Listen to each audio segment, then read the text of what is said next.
Hello everyone and welcome back to the channel. I hope you're all doing well. In today's video, I'll show you how to add different app icons to your desktop on Windows 10. Let's get started. First, right-click anywhere on your desktop and select Personalize from the menu. Now, on the left side, click on Themes. Then on the right, look for Desktop Icon Settings and click on it. A new window will pop up. Here, you can choose which system icons you want to show, like this PC, recycle bin, control panel, and more. Check all 5 options, then click Apply and OK.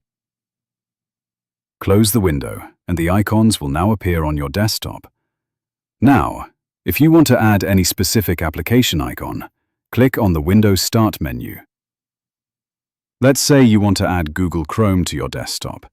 Just drag and drop the Chrome icon from the Start menu to your desktop, like this. Want to add more apps? Just do the same thing. Drag and drop them one by one onto your desktop. It's super easy, and it helps you access your favorite programs faster. And that's it.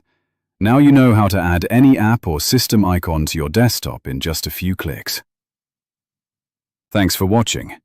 If this video helped you, don't forget to like, comment, and subscribe for more quick Windows tips.